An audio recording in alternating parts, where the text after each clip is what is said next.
दोस्तों नमस्कार। दोस्तों, भारत के लोकतंत्र की बुनियाद जिन 3 पिलर पर खड़ी हुई है उसका जिक्र सही मायने में भारत के संविधान में भी नहीं है, क्योंकि भारत के भीतर लोकतंत्र का मतलब चुनाव होता है और चुनाव का मतलब इस देश के भीतर में पैसा होता है, अपराध होता है, हिंसा होती है। और इन 3 पिलर को अगर हटा लीजिएगा तो आप इस देश में चुनावी लोकतंत्र के काबिल नहीं कहलाएंगे। शायद इसीलिए जब बंगाल में चुनाव हो रहे थे तो कितना पैसा वहां पर बहाया गया, कितनी हिंसा हुई, किस तरीके से सेंट्रल फोर्सेस की मौजूदगी वहां पर चप्पे चप्पे पर करनी पड़ी। और इन सब के बीच चुनाव खत्म होने के बाद भी हिंसा ने एक नया रूप ले लिया, क्योंकि तब सेंट्रल फोर्सेस जा चुकी थी। क्या यह एक नजरिया लोकतंत्र का है, या फिर एक दूसरा नजरिया जो अब उत्तर प्रदेश में नजर आ रहा है, जहां पर आप उस बूथ तक नहीं पहुंच पाएंगे जहां पर वोट डालना है, जहां पर पर्चा भरना है और जिस अधिकारी को वो पर्चा सौंपना है वहां तक पहुंचना मुश्किल है। हो सकता है अगर आप अपना नामांकन भरकर जा रहे हो तो पहले या तो वो दस्तावेज फाड़ दिए जाए या फिर आपको अगवा कर लिया जाए, वह भी बंदूक की नोक पर। हो सकता है आपके साथ मारपीट की जाए, हो सकता है आपको छलनी कर दिया जाए, कुछ भी हो सकता है। यह नजारा बंगाल के बाद उत्तर प्रदेश का है। लेकिन जिक्र इसी बात का है कि आखिर इन चुनावों में कितना पैसा, कितना अपराध, कितनी हिंसा हो रही है। तो क्या लोकतंत्र का मतलब यही है? और अगर लोकतंत्र का मतलब यही है, वह भी बंगाल और बिहार? जी नहीं। भारत के भीतर में चुनावी राजनीति लोगों की रगों में दौड़ती है, और खास तौर से वो बंगाल हो, उत्तर प्रदेश हो, बिहार हो, या फिर वैसे पिछड़े इलाके जहां पर कोई भी इंफ्रास्ट्रक्चर होता नहीं है।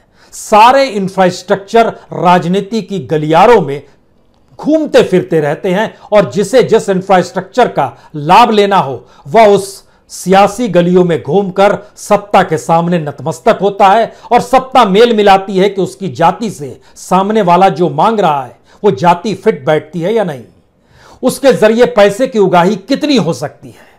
यह स्थिति भारत के लोकतंत्र की ऐसी है जहां आप कह सकते हैं क्या वाकई भारत के भीतर चुनावी राजनीति ने इस देश की पूरे के पूरे सिस्टम को सड़ा दिया है। आज इस बात का जिक्र करने की इसलिए जरूरत है क्योंकि जिन राज्यों में चुनावी हिंसा को लेकर समूचे देश में हंगामा मचा हुआ है और हर कोई मान रहा है कि उत्तर प्रदेश में 2022 ही नहीं 2024 तक का यह नजारा है जिसकी अभी शुरुआत हुई है, और देश के भीतर हर कोई मान रहा है अगर स्थिति वाकई विकट होती चली गई तो 2024 के लोकसभा चुनाव तक कितना पैसा बहाया जाएगा, कितने अपराध होंगे और कितनी हिंसा होगी, इसका कच्चा चिट्ठा शायद भारत के दस्तावेजों में दर्ज करना भी मुश्किल हो जाएगा। आप कहेंगे कुछ बड़बोलापन है इसमें, आप सोचेंगे इतनी हिंसा होती नहीं है, इतना पैसा खर्च होता नहीं है। तो आज बात कहां से शुरू की जाए, जो बीत चुका है उसको लेकर या जो हो रहा है उसको लेकर?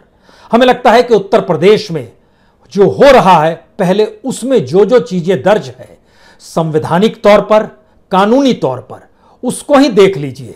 उसके बाद जिक्र बंगाल का होगा, देश का होगा, और तब आप समझ पाएंगे इस देश के भीतर में राजनीति अपने आप में क्यों ऐसा इंफ्रास्ट्रक्चर है जहां पर बच्चे का एडमिशन कराना हो तो राजनीतिक दरवाजे पर आपको दस्तक देनी पड़ती है। उस बच्चे के एडमिशन के साथ अगर लगता है कि हायर एजुकेशन की दिशा में आपको कुछ रियायत चाहिए तो भी आपको कहीं ना कहीं राजनीति का दरवाजा खटखटाना ही होगा। केंद्र सरकार के स्कूल, चाहे वो नवोदय हो, चाहे वो सेंट्रल स्कूल यानी केंद्रीय विद्यालय हो, वहां पर नामांकन कराने का मतलब है कि आपके पास तकरीबन 5 से 10 लाख रुपए होने चाहिए। इस देश के भीतर में अगर आपको एम्स में इलाज कराना है तो भी आपको राजनीतिक दस्तक देनी होगी। जिला अस्पतालों में अगर ऑपरेशन की डेट आपको नहीं मिलती है तो भी आपको दस्तक देनी पड़ेगी। यानी सवाल सिर्फ रोजगार का नहीं है बल्कि उस सिस्टम का है जिस सिस्टम की सारी नब्ज पर इस देश में सत्ताधारियों ने अपनी उंगलियां से दबा दिया है उसे, और उन उंगलियों के पास आप रेंगते हुए पहुंचते हैं और कहते हैं मेरा यह काम हो जाए तो बहुत भला हो। यानी इस देश में बतौर नागरिक कोई ऐसा सिस्टम नागरिकों के लिए बनाया ही नहीं गया जिसमें राजनीतिक तौर पर दखलंदाजी ना होती हो। तो ऐसे में चुनाव के वक्त जिसकी पूंजी लगती है वो बाद में कमाता है, जो अपराध करता है वो बाद में अपराध मुक्त हो जाता है, जो हिंसा करता है उसके ऊपर कोई केस दर्ज नहीं होता है। पश्चिम बंगाल के चुनाव में 250 करोड़ रुपए से ज्यादा की अवैध मादक द्रव्य, कैश, गोल्ड सब कुछ जब्त किए गए, लेकिन एक व्यक्ति को भी नहीं पकड़ा गया जिसे कोई सजा हो पाए। पॉलिटिकल पार्टी ने कितना वहां पर बजट रखा और कितना बहा दिया, यह भी एक अजीबोगरीब परिस्थिति है। लेकिन आइए सबसे पहले, हमें लगता है इस देश की सियासत के पास कितनी पूंजी है, इस कल्पना के बाहर है। और इस कल्पना के बाहर की परिस्थितियों को समझने के लिए हमको लगता है उत्तर प्रदेश की आज उन स्थितियों को समझ लीजिए जिसकी हिंसा को लेकर हर कोई बेचैन हो चला और कह रहा है यह होती है राजनीति, यह होती है सियासत, इस तरीके से सत्ता पाई जाती है, वह भी लोकसभा और विधानसभा के लिए नहीं बल्कि पंचायत स्तर पर, गांव स्तर पर, जिला स्तर पर। तो जरा समझिए इसको। इस देश में उत्तर प्रदेश सबसे बड़ा राज्य है, लगभग 22 करोड़ की जनसंख्या, यूरोप के कई देश इसके भीतर समा जाए। और उस उत्तर प्रदेश के भीतर में जो वार्ड मेंबर्स की संख्या, उस 75,000 वार्ड मेंबर्स, इनको भी चुना जाना है। इनको प्रचार के लिए हर को दिया जाता है आपको 10,000 रुपए आप खर्च कर सकते हैं। तो 75,000 सदस्य जो वार्ड मेंबर होंगे, अगर 10-10 हजार खर्च कर कर जीते हैं, अभी हम उनके साथ जो सामने खड़ा है उसका खर्च नहीं जोड़ रहे हैं, अगर वो 10-10 हजार दे रहे हैं तो यह भी 75 करोड़ हो जाता है। उसके बाद आइए ग्राम प्रधान, इनकी संख्या उत्तर प्रदेश में 58,000 है। यह भी प्रचार के लिए 10,000 रुपए, इनकी भी सीमा निर्धारित है। उसमें बैठिएगा तो तकरीबन 58 करोड़ ये हो गए। 825 क्षेत्र पंचायत के जो हेड है, जिसको लेकर अभी चुनाव भी चल रहा है, उसमें भी 10,000 रुपए एक सीमा है, इतना ही प्रचार पर आप खर्च कर सकते हैं। यानी 82 लाख 50,000 रुपए आप खर्च कर सकते हैं। इसके बाद आइए जो हम लोगों ने जिला स्तर पर जिला पंचायत वार्ड मेंबर्स को देखा है, हर के लिए 1.5 लाख रुपया एक कैंडिडेट प्रचार के लिए खर्च कर सकता है। हम ये मानकर चल रहे हैं कि सिर्फ जीतने वाला ही खर्च कर रहा है, अभी जीतने वाला या उसके सामने खड़ा हुआ सदस्य ही खर्च कर रहा है 1.5 लाख रुपए। 3,050 जिला पंचायत वार्ड मेंबर, यानी तकरीबन 45 करोड़ 75 लाख रुपए, इसमें एक एक सदस्य जो जो जीते हैं उन्होंने खर्च किया, तो जोड़ने पर इतना आता है। इसके अलावे 75 जिला अध्यक्ष, हर को 1.5 लाख की रेंज है, वो प्रचार कर सकता है, यानी तकरीबन 1 करोड़ 12 लाख 50 हजार। यह सबको जब जोड़िएगा, सिर्फ इतने सदस्य जो जीते हैं, कुछ कल तक रिजल्ट आ जाएगा, कुछ जीतेंगे जो कि क्षेत्र पंचायत के हेड होंगे, इन सबको मिला दीजिएगा तो टोटल खर्चा जो निकल कर आएगा वो तकरीबन 180 करोड़ का होगा। हर एक एक सीट पर एक एक सदस्य लिए, और हम ये मानकर चल रहे हैं कि उसके सामने जो भी विपक्ष का होगा उसने भी कम से कम एक न्यूनतम राशि तो खर्च की होगी। उस राशि का मिला दीजिएगा तो तकरीबन 361 करोड़ टोटल 2 कैंडिडेट के नाम पर खर्च हुआ। लेकिन जानकारी मिली कि एवरेज जो पूरे राज्य के भीतर में जो ग्राम पंचायत से लेकर जिला अध्यक्ष तक की परिस्थिति थी, उसमें एवरेज 4 उम्मीदवार मैदान में थे ही, और इन पर जो खर्च हो रहा था, टोटल औसत जो निकाला गया वो 722 करोड़। आप कहेंगे 722 करोड़ रकम तो कहीं ज्यादा है नहीं, हमें भी नहीं लगती है, खासतौर से चुनाव के मद्देनजर जब हम ग्रामीण क्षेत्रों के पूरे इलाके और जिला के अध्यक्षों को लेकर जोड़ रहे हैं। लेकिन उसके बाद जब अलग से जानकारी आनी शुरू हुई कि कितना खर्च प्रति कैंडिडेट किया जा रहा है, तो पता चला कि वार्ड मेंबर हो, ग्राम प्रधान हो या क्षेत्र के पंचायत हेड को लेकर लगभग 3 से 5 करोड़ रुपए प्रति सीट की कीमत है। और जो जिला पंचायत वार्ड है और जिला अध्यक्ष है, उसमें तकरीबन 10 से 15 करोड़।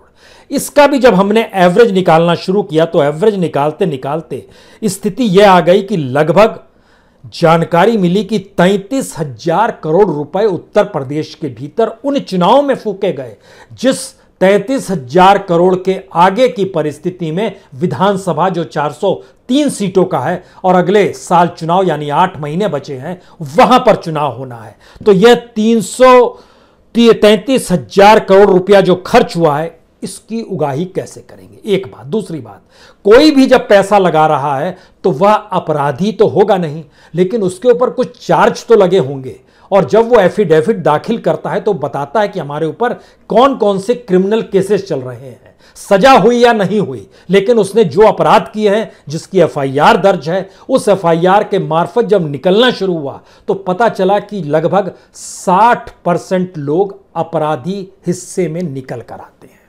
उनके ऊपर कोई ना कोई आपराधिक केस चल रहा है। इसमें से 40% ऐसे हैं जो सीरियस क्रिमिनल चार्जेज जिन पर है, जो कि नॉन बेलेबल होते हैं। अब आप सोचिए कि अपराधी चुनाव लड़ रहे हैं, उन अपराधियों ने अपराध करके पैसा बनाया है, वो चुनाव लड़ रहे हैं, तो हिंसा नहीं होगी क्या? लेकिन यही तो लोकतंत्र है और यही लोकतंत्र का मिजाज है। क्योंकि जब हम उत्तर प्रदेश के चुनाव देखते हैं 403 सीट पर, और 2017 की जानकारी निकल कर आई कि इलेक्शन कमीशन ने प्रति कैंडिडेट 25 लाख रुपए चुनाव प्रचार के लिए देते, इसको जब जोड़ा गया 4 कैंडिडेट एक सीट पर, तो पता चला तकरीबन 400 करोड़ रुपए प्रचार पर खर्च हुए। लेकिन जो एडीआर की रिपोर्ट आई, जो इलेक्शन वॉच की रिपोर्ट आई, जो सीएमएस की रिपोर्ट आई, उसने बताया कि दरअसल यूपी इलेक्शन में 2017 में वाकई बहुत कम खर्च हुआ, क्योंकि उससे ठीक पहले नोटबंदी हो गई थी और नोटबंदी की परिस्थिति ने वहां पर उस ब्लैक मनी को झटके में बाहर कर दिया। उन नोट का कोई महत्व नहीं रहा। जो नोट घूमता था 500 रुपए का और 1000 रुपए का, जो बांटे जाते थे, खर्च किए जाते थे, इसीलिए जो खर्चा हुआ उत्तर प्रदेश के चुनाव में 2017 में, वह रकम तकरीबन 5,500 करोड़ की रही। और उसमें अगर बाकी उन रकम को जोड़िएगा जो सरकार द्वारा खर्च की गई, तो यह रकम तकरीबन सरकार द्वारा निर्धारित रकम को अगर जोड़िएगा तो तकरीबन 6,500 करोड़ रुपए खर्च हुई। लेकिन इस बार का डाटा डराने वाला है। कहा जा रहा है उत्तर प्रदेश के भीतर में लगभग 20 से 25,000 करोड़ रुपए फूंके जाएंगे। 403 सीट पर बहुमत चाहिए, पैसा खूब चाहिए, बंदूकें खूब चाहिए, हिंसा खूब चाहिए, अपराधी खूब चाहिए। हम जब इन बातों का जिक्र कर रहे हैं तो हमने शुरू में एक बात कही थी पश्चिम बंगाल को लेकर। पश्चिम बंगाल की हिंसा का शोर पूरे देश में मचा और चूंकि दिल्ली से उठकर पूरी कैबिनेट चली गई थी वहां पर, इसलिए शोर वाकई कहीं ज्यादा था। लेकिन अगर हम आपसे यह कहें कि जो लोग हिंसा कर रहे थे उनमें से कितनों को पकड़ा गया, अगर हम कहें 0, हम अगर आपको यह जानकारी दें कि चुनाव ऐलान से पहले जो हिंसा हुई उस हिंसा की संख्या थी 97 पूरे बंगाल में। जब चुनाव हो रहे थे तो जो दर्ज किए गए उसमें 102 जगहों पर हिंसा हुई और चुनाव के बाद 265 जगहों पर हिंसा हुई। चुनाव के बाद की हिंसा में सबसे ज्यादा 20 लोगों की मौत हुई। हिंसा इतनी ज्यादा हुई और इस तरीके से चुनाव के भीतर हुआ तो एक चीज समझ में आई कि लोगों के लिए चुनाव जीना मरना है। चुनाव में जीते मरते हुए इसलिए महत्वपूर्ण है कि रोजी रोटी उसी पर टिकी हुई है। जिंदगी जीने के दौरान बीमार पड़ जाइएगा तो वह भी सियासी गलियारे से निकलेगा। बच्चा पैदा हो गया, उसका एडमिशन कराना है, वह भी सियासी गलियारे से निकलेगा। यानी जिंदगी की तमाम जरूरतें जब राजनीति ने अपनी मुट्ठी में भेद रखी है और मुट्ठी में भेदे हुए जो लोग हैं वह दरअसल अपराधी हैं। क्या उन पर आपराधिक आरोप, वह भी सीरियस क्रिमिनल केसेस का है? तो हमको लगता है एक बात जरा बंगाल चुनाव के मद्देनजर समझने की कोशिश कीजिएगा। यह बड़ा सीरियस मामला है क्योंकि इस देश के भीतर में इस बात का जिक्र बार बार होता है कि केंद्र सरकार द्वारा तय की गई जब सुरक्षा बल उन जगहों पर चली जाती है तो स्टेट पुलिस क्राइम में शामिल नहीं हो पाती है और सेंट्रल फोर्सेस चूंकि बाहर से आई होती है इसीलिए चुनाव में हिंसा कम हो जाती है। नहीं तो पश्चिम बंगाल में पता नहीं क्या हो गया होता। संयोग ऐसा है कि पश्चिम बंगाल के ही एक सांसद को इस देश के भीतर में जो होम मिनिस्ट्री है, जो लॉ एंड ऑर्डर देखती है और जो तमाम केंद्रीय सुरक्षा बलों को तय करती है कि आपको जाना है वहां पर चुनाव सफलतापूर्वक कराने हैं, पहली बार पश्चिम बंगाल से जो शख्स निकल कर आए हैं वो बेहद युवा है, उम्र तकरीबन 35-36 साल है। वह गृह राज्य मंत्री बने हैं। उनका नाम है निशीथ प्रमाणिक। बात इससे साफ नहीं होगी। बात इससे साफ होगी कि जिनके हाथ में लॉ एंड ऑर्डर है उन पर भी 11 केसेस ऐसे दर्ज हैं जिन केसेस में नॉन बेलेबल स्थिति है, यानी आपको जमानत भी नहीं मिल सकती है। जब इन्होंने एफिडेविट भरा तो उसमें बहुत साफ तौर पर लिखा कि किसी भी अपराध के लिए इन्हें कोई सजा नहीं हुई है, यानी ये कन्विक्टेड नहीं है। तो ऐसे में जो सारे आरोप हैं, हमको लगा उसी की फेहरिस्त जरा देखी जाए। इन पर कुल 13 केसेस चल रहे हैं जो देश के गृह राज्य मंत्री हैं। उसमें एक 302 की भी धारा है। दिनहट्टा में जो इनकी कॉन्स्टिट्यूंसी का इलाका है, कूच विहार में, इनकी कॉन्स्टिट्यूंसी के भीतर में इन पर जो दर्ज किया गया केस नंबर 155/18, ये 12 अप्रैल 2018 को हत्या का आरोप इन पर दर्ज किया गया। ये पूरा मामला ACGM कोर्ट में चल रहा है दिनहट्टा के। बात होती कि इसके बाद समझ जाए, लेकिन उसके बाद 14 अगस्त 2018 को अटेम्प्ट टू मर्डर यानी 307 की धारा इन पर लगी, केस नंबर 322/18। यह भी दिनहट्टा में चल रहा है। इसके बाद फिर 6 दिसंबर 2020 को फिर से अटेम्प्ट टू मर्डर का केस लगा। यह केस नंबर 464/2020 है। यह भी ACGM कोर्ट में दिनहट्टा में चल रहा है। यानी हत्या का केस है, आरोप की हत्या का केस है, हत्या के आरोप का केस है। इसके बाद जो हम आपको अब IPC की जिन धाराओं का नाम बताने जा रहे हैं, आप सोचना शुरू कीजिएगा कि कोई धारा चूक गए क्या, यानी देश के गृह राज्य मंत्री वो बने हैं। यह भी दिमाग में रखिएगा, क्योंकि इसके बाद कुछ और बातें आपसे जिक्र की जरूरत है, क्योंकि डेमोक्रेसी के 3 ही पिलर हैं जिसका जिक्र हम आपसे कर चुके हैं: पैसा, क्रिमिनल और वायलेंस। बहरहाल, देश के गृह राज्य मंत्री निशीथ प्रामाणिक पर जो 302 और 307 के अलावे जो IPC की धारा है उसमें 399 भी है, जिसका मतलब होता है डकैती की तैयारी कर रहे थे। उसके अलावे धाराओं को देखिए और सोचना शुरू कीजिए कि कौन कौन से क्राइम के आरोप इन पर लगे हैं। IPC 341, IPC 326, IPC 148, IPC 147, IPC 427, IPC 420, 420 भी है इसमें।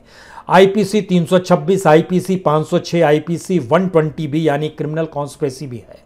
IPC 1448, IPC 186, IPC 379 यानी चोरी का भी आरोप है।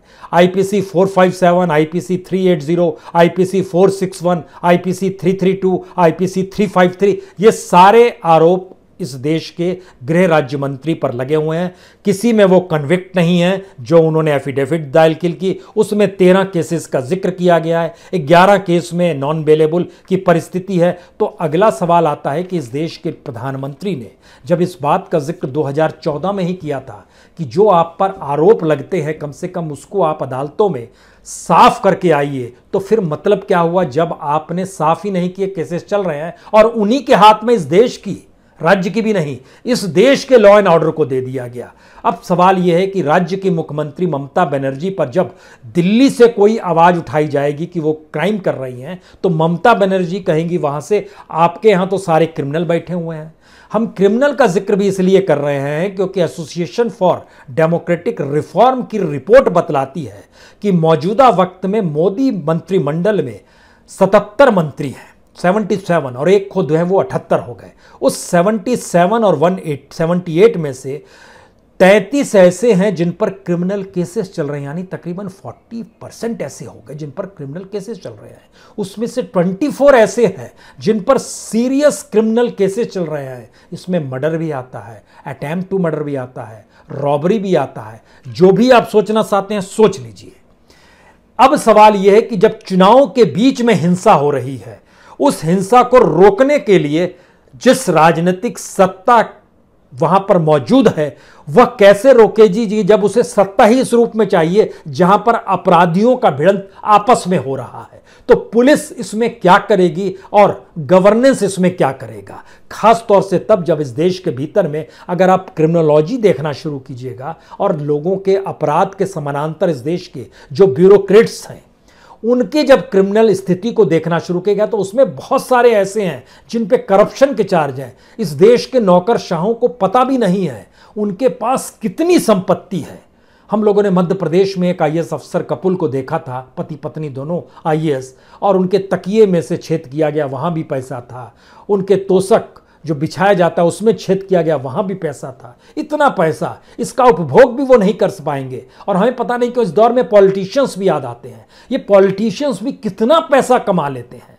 याद कीजिए, हमको लगता है एक नाम का जिक्र आज करना चाहिए, वो इस दौर में हालांकि हम लोग के बीच में नहीं है, लेकिन इस बात का जिक्र बार बार होता है कि प्रमोद महाजन जी के पास जितना पैसा था और उनकी जो ताकत उस समय थी, वो पैसा कहाँ गया, जिसके पास वो पैसा गया वो उसने उस पैसे का क्या किया।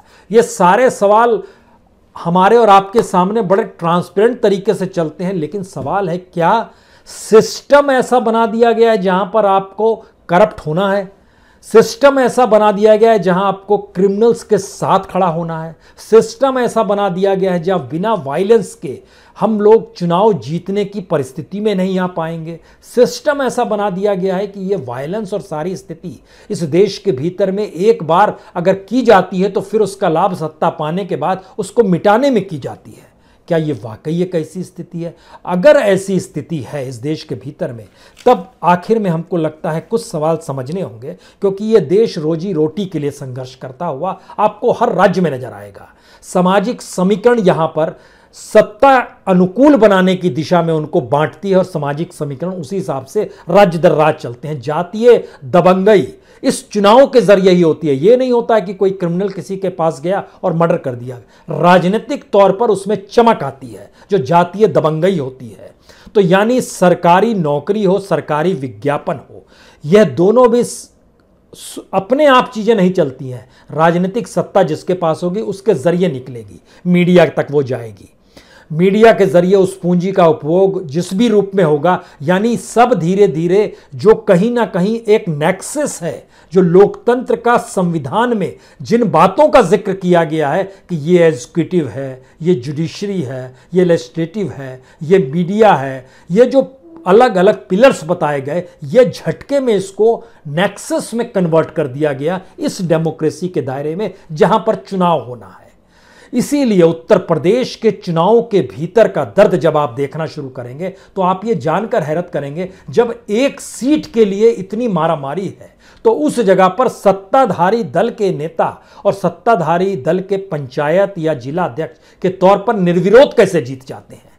यानी निर्विरोध जीतने के लिए जितनी मशक्कत अधिकारियों को अपने साथ करने, पुलिस को अपने साथ करने में जो खर्च होती है, उसकी रकम बिल्कुल अलग से है। क्योंकि हमने देखा जब इतनी प्रतिद्वंदिता है, उस प्रतिद्वंदिता के भीतर भी आप जिस लड़ाई को लड़ रहे हैं उसमें कैसे यह संभव है कि इतनी बड़ी तादाद में बीजेपी के 334 प्रत्याशी निर्विरोध ब्लॉक प्रमुख निर्वाचित हो गए और आज जो 476 सीटों पर वोटिंग हो रही है वहां जम के हिंसा हो रही है। एक एक सीट पर उम्मीदवार जान लगाने को तैयार है और वहां पर भी हिंसा, पर्चा फाड़ने से लेकर अधिकारी से मिलने ना देने तक की तमाम परिस्थितियां, गाड़ियां फूंक डालना, शीशा तोड़ डालना, बंदूक की जब्ती हो रही है, कोई किसी को अगवा कर रहा है। ये सारे भारतीय समाज की उस क्रूर राजनीति का चेहरा है जहां पर अब भारत का समाज सॉफ्ट नहीं रह पा रहा है, वो बहुत हार्ड हो चला है। और इतना हार्ड हो चला है कि राजनीति अगर कुछ भी करती है तो उसको लगता है शायद यह इस व्यवस्था का हिस्सा है। क्योंकि जिस तरीके से निर्विरोध की स्थिति क्षेत्र पंचायत अध्यक्ष के तौर पर जो नजर आई और जो आज की तारीख में जिला पंचायत अध्यक्ष में भी यह देखा गया कि 21 पद निर्विरोध बीजेपी ने जीत लिए। और उसमें कौन कौन से इलाके थे आप कल्पना कीजिए, बनारस, मऊ, शाहजहांपुर, आगरा, गाजियाबाद, मुरादाबाद, बुलंदशहर, गौतम बुद्ध नगर, झांसी, ललितपुर, शास्त्री, गोरखपुर, गोंडा, पीलीभीत, बहराइच, इन तमाम जगहों पर इतना संघर्ष है पॉलिटिकल पार्टी में, लेकिन ये निर्विरोध जीत गए। जैसे सामने वाला तश्तरी में लेकर खड़ा था कि हम नहीं लड़ेंगे। तो आप जरा सोचना शुरू कीजिए कि अब ये पूरा नेक्सस कैसे बनता है। सिर्फ पैसा, अपराध, हिंसा, नौकरशाही, पुलिस, पूरा एडमिनिस्ट्रेशन, सबका नेक्सस अगर काम कर रहा है इस लोकतंत्र को जिंदा रखने के लिए, तो यह लोकतंत्र उस खूनी लोकतंत्र की तरह हो चला है जिसके भीतर सिवाय हिंसा और ब्लैक मनी और क्रिमिनलाइजेशन के अलावे कुछ भी नहीं बच पा रहा है। शायद इसीलिए बार बार आस जगती है कि इस देश के भीतर में लोग ही एक विपक्ष की भूमिका में आएंगे, अन्यथा राजनीतिक दलों के सामने एक ही सिस्टम है जहां पर चुनाव कैसे जीतना है यह उनको उसी सीख और उसी कटघरे का पाठ उन्होंने किया है, तो वह पैसा लगाएंगे, वह अपराधियों को भेजेंगे, वह हिंसा करेंगे। लेकिन इस देश की जनता जब जागृत होगी, वह अगर समझना शुरू कर दे अपने तौर पर इस सियासत को और साधना शुरू कर दे, तो इन राजनीतिक दलों के समानांतर भी कुछ चीजें खड़ी हो पाएंगी। अन्यथा हमारे सामने वही सारी चीजें हैं, जो चोर है वही कोतवाल है, जो कोतवाल है वही चोर है। अब आप क्या करोगे, कैसे रोकोगे? ये बहुत बड़े सवाल है जो बंगाल के दौर में सुनाई दिए, यूपी की गूंज कहीं ज्यादा बड़ी होगी और ये होते होते 2024 तक किस परिस्थिति में ले जाएगा देश को, शायद यह एक अनसुलझा सा सवाल है देश के सामने। बहुत बहुत शुक्रिया, बहुत बहुत शुक्रिया।